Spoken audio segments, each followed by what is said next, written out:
sosok ini kayak masih ngomong. Kenapa Kak Den? Itu kenapa Rut? Kak Den kenapa itu?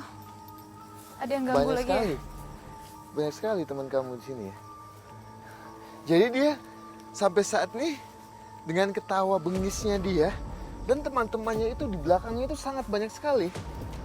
Sangat banyak sekali dengan bahasanya adalah dengan model yang beda-beda banget. Terus tadi kamu kayak diserang gitu, Kak? Iya, kayak ditusuk sesuatu sama makhluk yang ada di belakang ini. Kamu mau ngomong nggak? Nggak mau ngomong, ya sudah. Udah, kita tinggalin aja. Sebentar, coba dengar. Kenapa? Ada suara di sana.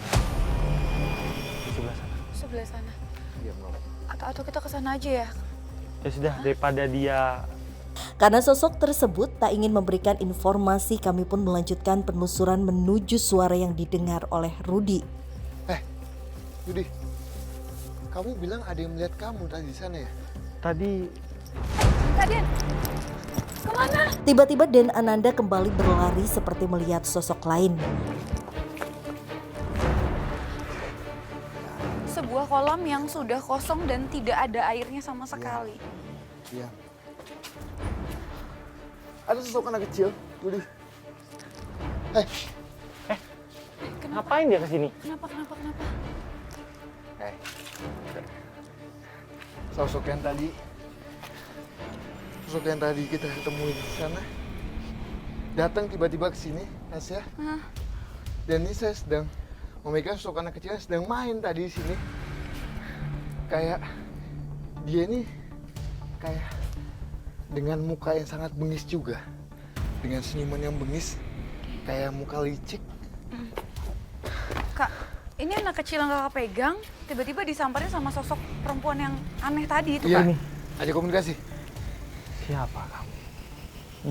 Nyai Kankin. Nyai Kankin.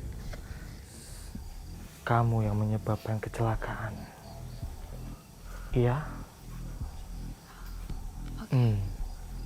Tasya, Iya, Rut. dia akhirnya mengaku. Dia memang penyebabnya. Jadi anak ini tuh ketika anak ini diancam sama Den, dia nih nggak mau sampai anak ini diapa-apain. Akhirnya dia mengaku, dia bilang, "Iya, saya pelakunya. Saya salah satu dari yang mencelakakan. Saya Nyai Kankin." Dia bilang, namanya Kankin, Nyai Kankin. Dan dia waktu mencelakakan itu, dia itu berubah wujud jadi ular. Waktu itu bulan kemarin ya, di gerbang itu malam ya itu ya, kejadiannya malam Rabu. Ada sosok ular besar banget. Oke. Jadi berarti memang kecelakaan yang terjadi di tempat ini bukan murni kecelakaan, tapi memang ada sosok gaib yang menyebabkan, yaitu adalah Nyai Kankin ini. Iya, tapi Tasya, dia bilang ini dia juga disuruh. Jadi ada sosok yang lebih kuat, yang lebih mendominasi di tempat ini, yang menyebabkan itu semua. Jadi dia di sini cuma bawahan.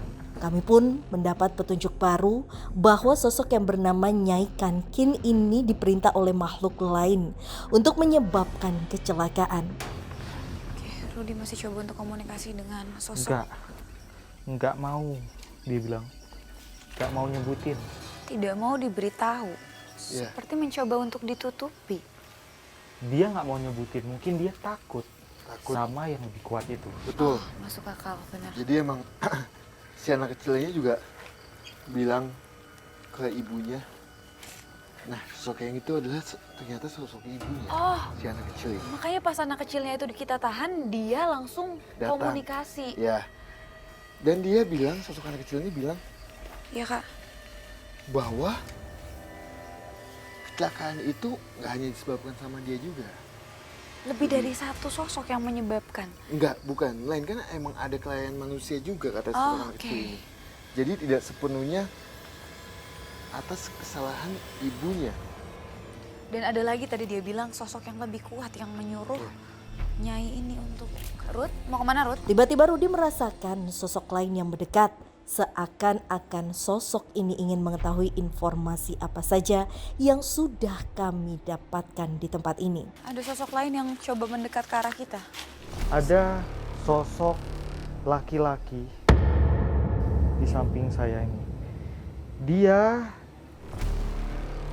kulitnya ini warnanya biru semua, seperti orang yang lebam. Dia liatin kita dari jauh dan pelan-pelan mendekat. Dia pikir saya nggak tahu. Kamu ini siapa? Jangan-jangan suruhan juga lagi kayak yang tadi. Dari mana kamu? Di pohon pisang.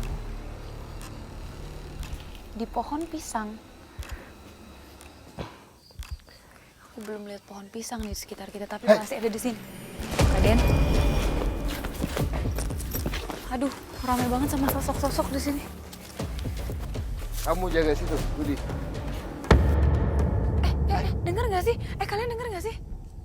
Ada suara. Suara seperti musik, alunan musik. Kami pun dikejutkan dengan suara samar-samar seperti ada alunan sebuah musik yang berasal dari dalam villa. Ini Ya Kaden. ada sosok anak kecil lagi. Dia bilang, saya teman yang tadi kamu tangkap, kamu pegang. Oh, lo masukin mau. Kenapa Kak? Ya sudah, jangan ikut-ikutan. Sana main. Tadi kamu dengar juga nggak sih suara musik itu? Tuh. Ini kencang banget loh. Apa aku doang yang dengar? Lagi-lagi terdengar suara samar dari arah dalam villa. Tak ingin lama-lama kami pun segera masuk ke dalam. Namun tiba-tiba kami mencium aroma busuk dari dalam bangunan villa bambu ini. Suaranya makin kencang dari arah sini.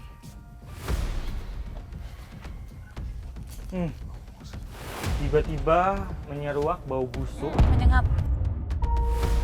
Ada yang mencium bau busuk sekali, seperti bau sampah yang terkena air comberan seperti itu. Sangat bau sekali. Tapi nggak tahu sumber aromanya nih dari mana, aku juga nggak tahu. Ada ruangan-ruangan di rumah ini. Lebih dari satu ruangan. Ada banyak makhluk di sini. Begitu kita masuk dan kita dekati, mereka langsung berhamburan. Mereka langsung kabur ke segala arah. Namun tiba-tiba terdengar sesuatu dari arah lain. Kami pun segera menuju ke arah suara tersebut. Bunyi-bunyi. Apa itu? Awas. Hati-hati Kak. Kak, suaranya makin kencang. Kak. Ada sesuatu di sini.